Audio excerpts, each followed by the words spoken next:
Good morning, good morning. Eyal recounts.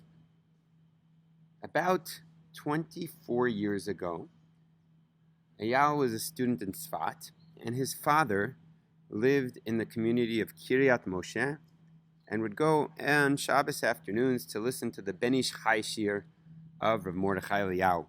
And it was in the late Shabbos afternoon after Sudah Shlishit.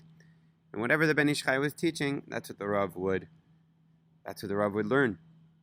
And this particular Shabbos, out of the blue, the Rav changed topic, mid-topic, not what the Ben Ish Chai was talking about, and started to talk about the laws of a ma'akeh, of a roof, of the roof which needs to be fenced in according to the Torah.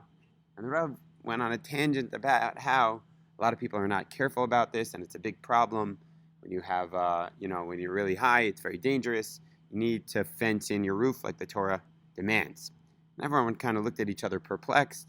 Why is the Rav talking about this? But okay. After Shabbos, Eyal went back to his yeshiva.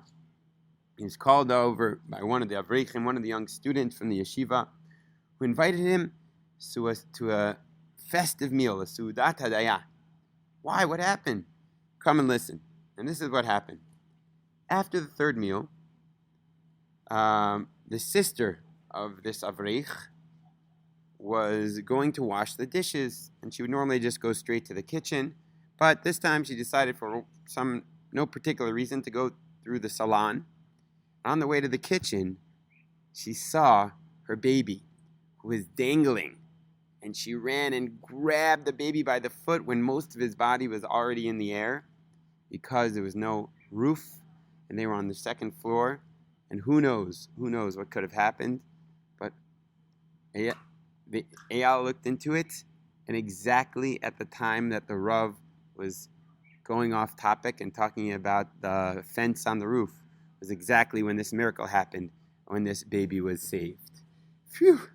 So the Rav gave a shiur in Yerushalayim and was saving a little boy in Tzfat. Unbelievable.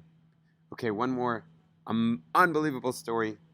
Rav El Kava, I hope I'm pronouncing it right, recounts that he had someone in his family who unfortunately was born with breathing issues. And the doctor said that the family had to decide if he would have surgery, and they had 30 minutes to decide. It was dangerous with surgery, it was dangerous without surgery. What should they do? They had no idea. And the Rav Yosef El Nakva, called Rav Mordechai Eliyahu, who was very close to us. This is before Nate's. And luckily, the Rav was up. Immediately, the Rav said, do the surgery, and he gave him a bracha. And indeed, the surgery went well, and he was healed.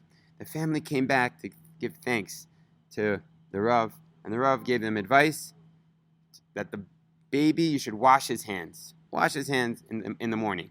Again, obviously, it's not halachically mandated. It was just, that's what the Rav suggested. Interestingly enough, a few days later, the boy woke up in an uproar, and the mother was having a very hard time calming him down until she remembered, I forgot to wash the boy's hands. She washed the boy's hands, and immediately the boy calmed down, and everything was okay. Now, Rav Yosef went over to Rav Mordechai Eliyahu and said, Harav, did you see this skula in the Sfarim? Where did you get this idea from? And the Rav said, well, sometimes I see things in Sfarim. Sometimes I just give advice from my heart, from my learning, and I ask HaKadosh Baruch Hu, I ask God that He'll agree with me. Gewalt. Ashreinu. Shezachinu. The Rav Kazot that taught us that there is Ruach HaKodesh, that the tefillah of a tzaddik is heard. Ezrat Hashem, and hopefully this will mechazik armuna in the Torah of Hashem and the tzaddikim which grow up because of our Torah, going in the path of the Torah. Ezrat Hashem, we should also go in the path of the Torah. We should see Yeshuas and miracles, Ezrat Hashem, in our days. May this Torah come to protect our brothers fighting in Gaza and anyone who needs a refuah shlema. and anything else that people are davening for. Ashreinu matov chelkeinu agorim go umano im goraleinu ay ay ay. All right, hope you enjoyed today's broadcast from Shari Chesed, from the courtyard of the Gra, and I'm going back to the Israeli army, hopefully inspired by the beautiful stories of Mordechai Eliyahu. Have a great day.